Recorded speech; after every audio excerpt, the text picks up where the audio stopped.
नमस्कार, आप देख रहे हैं धमतरी का सबसे लोकप्रिय और नंबर 1 न्यूज चैनल DNA। मैं हूं पूर्वा राजपूत, आपको लेकर चलती हूं ताजा तरीन खबरों के सफर पर। छत्तीसगढ़ के धमतरी में भारतीय जनता पार्टी द्वारा संविधान हत्या दिवस एवं आपातकाल की 50वीं वर्षगांठ के संदर्भ में भाजपा कार्यालय में प्रेस वार्ता किया गया। भाजपा के प्रदेश कार्यालय मंत्री अशोक बजाज मुख्य वक्ता के रूप में उपस्थित रहे। कहा कि आपातकाल भारतीय लोकतंत्र के इतिहास का सबसे काला अध्याय है। इसके बारे में नई पीढ़ी को यह जानना आवश्यक है। कहा कि इंदिरा गांधी के संविधान और लोकतांत्रिक संस्थाओं का दुरुपयोग किया था। प्रदेश मंत्री भाजपा कार्यालय के अशोक बजाज ने कहा कि वर्ष 1975 में इलाहाबाद उच्च न्यायालय द्वारा तत्कालीन प्रधानमंत्री इंदिरा गांधी के चुनाव को अवैध घोषित किए जाने के बाद उनके सामने सत्ता से हटने का संकट उत्पन्न हो गया था। लोकतांत्रिक परंपराओं का सम्मान करने के बजाय उन्होंने सरकारी तंत्र, संवैधानिक शक्तियों और प्रशासनिक संसाधनों का दुरुपयोग करते हुए 25 जून 1975 को देश में आपातकाल लागू कर दिया। आपातकाल घोषित होते ही देश के नागरिकों ने मौलिक अधिकार निलंबित कर दिए गए, न्यायपालिका पर दबाव बनाया गया और लोकतंत्र का लगभग समाप्त ही कर दिया गया था। यह स्वतंत्र भारत के संविधान और लोकतांत्रिक मूल्यों पर सबसे बड़ा हमला था।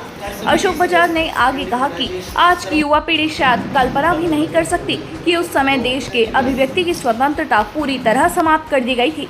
समाचार पत्रों के सेंसरशिप लगा दी गई थी, अखबारों की बिजली काट दी जाती थी, सरकार विरोधी समाचार प्रेषित करने पर प्रतिबंध था और पत्रकारों को जेल भेज दिया जाता था। उन्होंने कहा कि प्रेस की स्वतंत्रता लोकतंत्र की आत्मा होती है, लेकिन आपातकाल के दौरान उसे कुचलने का काम किया गया। हजारों पत्रकारों को प्रताड़ित किया गया और मीडिया को सरकार का प्रचार तंत्र बनाने का प्रयास किया गया। देश के बड़े बड़े नेताओं को जेलों में ठूसा गया। अशोक बजाज ने कहा कि आपातकाल लागू होते ही लोकनायक जयप्रकाश नारायण, अटल बिहारी वाजपेयी, लाल कृष्ण आडवाणी, मोरारजी देसाई, जॉर्ज फर्नांडिस, नानाजी देशमुख सहित हजारों विपक्षी नेताओं, सामाजिक कार्यकर्ताओं और राष्ट्रवादी विचारधारा के लोगों के साथ धमतरी में भी कुछ लोगों को गिरफ्तार कर जेलों में डाल दिया गया था या नजरबंद कर दिया गया। लाखों लोकतंत्र प्रेमियों ने जेलों में अमानवीय यातनाएं झेली, लेकिन लोकतंत्र की रक्षा के लिए संघर्ष जारी रखा। उन्हीं संघर्षों और बलिदानों के कारण देश में लोकतंत्र की पुनर्स्थापना संभव हो सकी। धमतरी जिले में भी अनेक लोकतंत्र सेनानियों, जनसंघ एवं राष्ट्रवादी विचारधारा से जुड़े कार्यकर्ताओं को गिरफ्तार किया गया था। उन्होंने कहा कि धमतरी सहित पूरे छत्तीसगढ़ और देश के लाखों लोकतंत्र सेनानियों का संघर्ष आज भी प्रेरणा का स्रोत है। उनके त्याग और बलिदान को भुलाया नहीं जा सकता। अशोक बजाज ने यह भी कहा कि उस समय करोड़ों लोगों की नसबंदी कराई गई थी। प्रसिद्ध गायक किशोर कुमार ने उनकी पार्टी का गाना गाने से मना किया, तो किशोर कुमार के गानों और फिल्मों को भी बैन कर दिया गया था।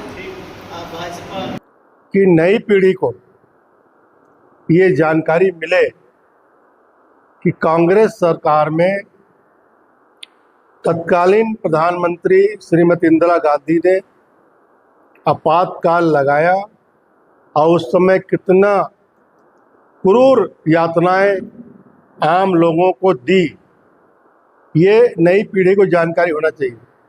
ये आपातकाल क्यों लगा, ये जानना जरूरी, बहुत बारीक विषय है, अपन चर्चा के रूप में लेंगे इसको। 1971 में श्रीमती इंदिरा गांधी ने रायबरेली से चुनाव जीता। उनके खिलाफ विपक्ष की ओर से राजनारायण मिश्र उम्मीदवार थे जो हार गए। चुनाव में कदाचरण का उन्होंने याचिका दायर की, आरोप लगाया कि चुनाव में भ्रष्ट तंत्र का उपयोग हुआ, सरकारी तंत्र का दुरुपयोग हुआ और अलोकतांत्रिक ढंग से चुनाव हुआ। तो उस याचिका को इलाहाबाद हाई कोर्ट ने 12 जून 1975 को फैसला दिया कि इंदिरा गांधी का चुनाव गलत है, अवैध है। केवल चुनाव का अवैध नहीं किया, उन्होंने, जस्टिस सिन्हा ने अपने फैसले में कहा कि इंदिरा गांधी को 6 साल तक किसी भी सार्वजनिक पद के लिए उन्होंने अयोग्य ठहरा दिया। कितनी बड़ी बात है कि एक प्रधानमंत्री के लिए एक हाई कोर्ट की तरफ से फैसला आया। उस समय जब ये फैसला आया, उस समय देश में आंदोलन चल रहे थे, छात्रों का आंदोलन चल रहा था, किसानों का आंदोलन चल रहा था और पूरे देश भर में महंगाई और भ्रष्टाचार के खिलाफ और अराजकता के खिलाफ और इंदिरा गांधी की तानाशाही के खिलाफ आंदोलन देश भर में चल रहे थे। और उस समय इस आंदोलन का नेतृत्व कर रहे थे बाबू जयप्रकाश नारायण। उन्होंने समग्र क्रांति का नारा दिया और ये आंदोलन तेज चल रहा था। अंदर अंदर कांग्रेस सरकार के खिलाफ में, इंदिरा जी के खिलाफ में वातावरण, गांव से लेकर शहर तक, बूथ से लेकर राजधानी तक उनके खिलाफ आक्रोश था। इसी बीच में इलाहाबाद हाई कोर्ट का फैसला आ गया तो कुलबला गई वो आंदोलन और तेज हो गया पूरे देश भर में। 13 जून के बाद आंदोलन तेज हुआ और इसी बीच में उन्होंने 25 जून की रात, आधी रात को इमरजेंसी लगाने के लिए बिना मंत्रिमंडल के फैसले के, मंत्रिमंडल का कोई बैठक ही नहीं हुई, बिना मंत्रिमंडल के परिषद की बैठक के उन्होंने राष्ट्रपति फखरुद्दीन अली अहमद थे उस समय, उनसे हस्ताक्षर करवा लिया और आधी रात को इमरजेंसी लगा दी। इमरजेंसी का मतलब है कि सारे मौलिक अधिकार खत्म हो गए, अभिव्यक्ति की आज़ादी पूरी तरह खत्म हो गई, सारे अधिकार सस्पेंड हो गए। रातों रात अटल जी, आडवाणी जी, मुरली मनोहर जोशी जी, मोरारजी देसाई, मधु लिमे, जॉर्ज फर्नांडिस, अनेक नेता ऐसे थे जिन्होंने रातों रात नजर बंद कर दिए। उसमें आपके धमतरी के बहुत सारे लोग थे, मैं कुछ नाम आपको याद दिलाना चाहता हूँ क्योंकि धमतरी से माननीय पंडित राव किदत जी, माननीय कृपाराम साहू जी, माननीय शिरोमणि राव घोड़पड़े जी, हनुमान प्रसाद जी मिश्रा, श्री रुद्रेश्वर राव जी, रथ राव जी, स्वर्गीय नारायण सोनी जी, श्री चंदूलाल साहू जी, श्री सोम प्रकाश गिरी जी, श्री शारदा प्रसाद जी, श्री राम सेवक मिश्रा जी, श्री सतनाम सिंह छाबड़ा जी, श्री यशवंत राव मेघावाली जी, श्री हरिभाई पिंगले जी, स्वर्गीय कालीचरण घोष जी, स्वर्गीय श्री गोपाल प्रसाद दानी जी, स्वर्गीय श्री राम प्रसाद जी, स्वर्गीय श्री बिसौआ राम जी, स्वर्गीय श्री गिरधारी राम खेतूराम यादव जी, स्वर्गीय श्री लखनलाल ध्रुव जी, स्वर्गीय श्री कन्हैया लाल राम भरोसा धीवर जी, स्वर्गीय श्री किशन लाल निर्मलकर जी, स्वर्गीय श्री विजय कुमार राम सजीवन गुप्ता जी, स्वर्गीय श्री कमल प्रसाद महार जी, स्वर्गीय श्री रवि नामदेव जी, स्वर्गीय बंसीलाल नंदा जी, स्वर्गीय श्री कृष्ण कुमार गुप्ता जी, स्वर्गीय श्री राम कुमार शर्मा जी, स्वर्गीय श्री निहाल सिंह जी, स्वर्गीय श्री जयंती लाल गांधी जी, स्वर्गीय श्री राम दयाल मोहन लाल साहू जी आमदी, स्वर्गीय श्री भावन दास हिंदुजा जी, स्वर्गीय श्री प्रीतपाल गरेवाल जी, स्वर्गीय श्री अरुण कुमार चंद्राकर जी, स्वर्गीय श्री भानु सोम जी, स्वर्गीय श्री महेंद्र सिंह बादल जी, स्वर्गीय श्री विशाल राम साहू जी, स्वर्गीय श्री जगमोहन लाल चंद्राकर जी, स्वर्गीय गंगा प्रसाद चंद्राकर जी, स्वर्गीय श्री लंजू सेतुराम जी, स्वर्गीय श्री हरिराम सुंदरानी जी, स्वर्गीय श्री प्रीतपाल बग्गा जी, स्वर्गीय श्री दशरथ लाल निषाद जी, स्वर्गीय श्री दुष्यंत कुमार दुबे जी, स्वर्गीय श्री राम सिंह पांडे जी, स्वर्गीय श्री लाल जी चंद्राकर जी, स्वर्गीय श्री शरद चंद्र मिश्रा जी, स्वर्गीय श्री लखनलाल जी, स्वर्गीय श्री परमेश्वर नंद मार्गी जी, स्वर्गीय श्री कृष्ण कुमार रण सिंह जी। ऐसे कुछ नाम अपन कहाँ का है? कृष्ण कुमार रण सिंह जी। इसमें जिंदा, सॉरी ये इसमें 3-4 लोग ही अभी हैं, बाकी सब जो है ईश्वर को प्यारे हो गए। इसलिए अब उनकी याद में उनकी यातनाएं उन्होंने जो झेली है, उनकी यातनाओं के कारण आज लोकतंत्र बचा है। इसको याद करने का दिन है 25 जून। उन्होंने रातों रात अंदर कर दिया, नजरबंद कर दिया, और सभी अखबारों में लगभग अनेक अखबारों में उन्होंने ताला लगवा दिया, ताकि ये इनकी गिरफ्तारी का समाचार दूसरे दिन लोग मत पढ़ सकें।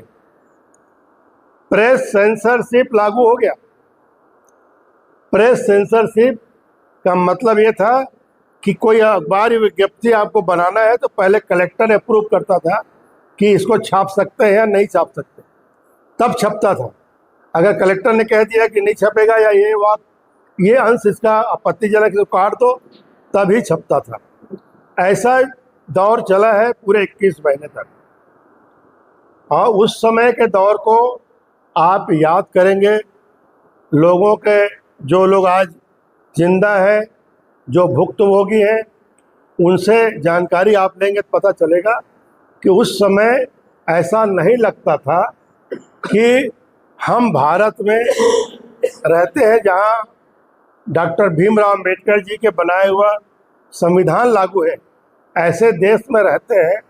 ऐसा कतई नहीं लगता था कि उन दिनों किसी को भी कभी भी कहीं भी गिरफ्तार किया जा सकता। मीसा एक ऐसा कानून था कि इस कानून के अंतर्गत किसी को कभी भी गिरफ्तार किया जा सकता है। तो इस स्थिति में हम लोगों ने जो यातनाएं झेली हैं, उसका मैंने कुछ वर्णन आपके सामने किया है। और उस समय इंदिरा जी के नाम पर इतना स्तुतिगान होता था, इतना स्तुतिगान होता था कि एक दक्षिण के नेता थे देवकांत बरुआ जी। उन्होंने कहा कि इंडिया इज इंदिरा और इंदिरा इज इंडिया, यानी भारत ही इंदिरा है और इंदिरा ही भारत है। और ऐसा कहा और उनको फिर उन्होंने राष्ट्रीय अध्यक्ष बना दिया था। तो ये ऐसा उस समय तुष्टीकरण की नीति चली थी। कोई संशोधन हो गए, न्यायपालिका के अधिकार को छीन लिया गया, कार्यपालिका को असीमित अधिकार दे दिए गए। प्रधानमंत्री से संबंधित किसी विषय पर, चुनाव याचिका के संबंध में किसी विषय पर न्यायपालिका को सुनवाई से वंचित कर दिया गया। और भूमि संपत्ति के जो हमारा स्व अधिकार है, उसको भी उन्होंने छीन लिया। यानी भूमि अधिग्रहण का अधिकार, प्राकृतिक संसाधनों का पूरा अधिकार सरकार के ऊपर चला गया। नागरिकों से संपत्ति का अधिकार छीन लिया गया। ये स्थिति थी। और उस समय जुल्म क्या क्या हुए? जुल्म ये हुआ कि संजय गांधी उस समय इनके सुपुत्र थे, उन्होंने 5 सूत्री कार्यक्रम चलाया। उसमें एक नसबंदी का कार्यक्रम था। पूरे देश भर में इतने लोगों की नसबंदी की गई कि मैं आपको आंकड़ा भी दे देता हूं। पूरे देश में नसबंदी के आंकड़े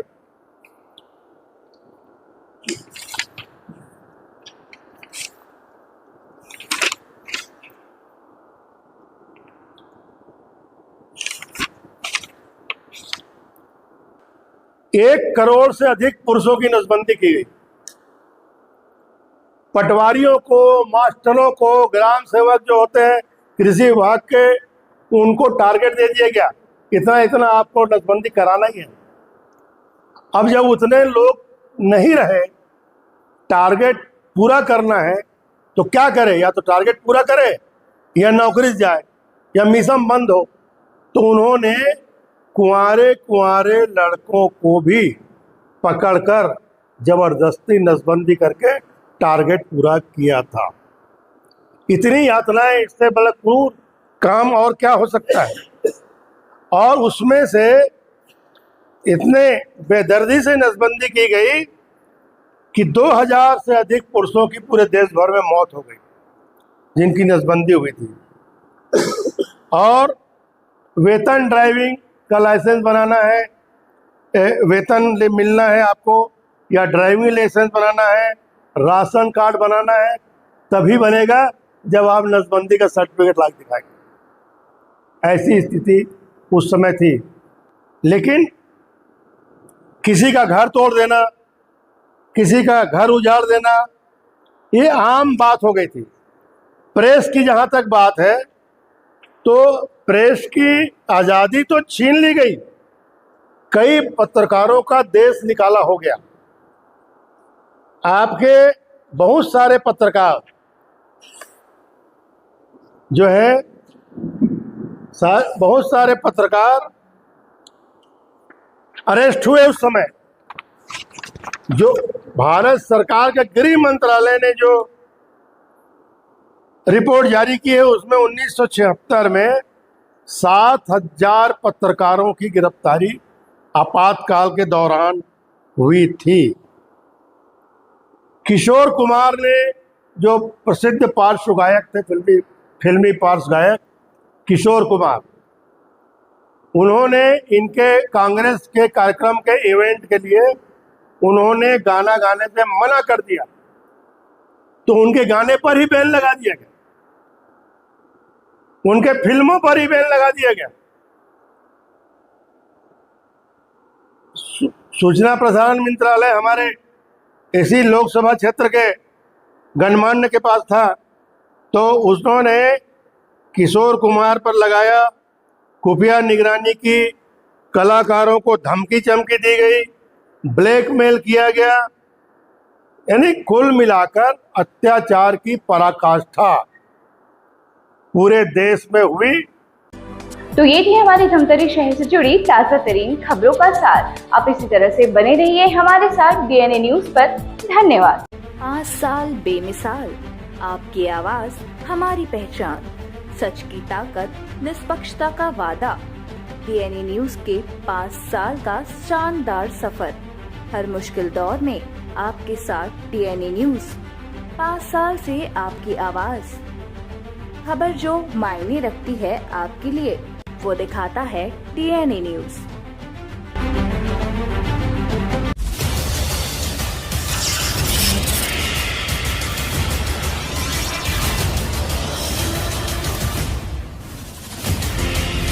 DNI न्यूज, धमतरी का नंबर 1 न्यूज चैनल। अब देखिए HD में,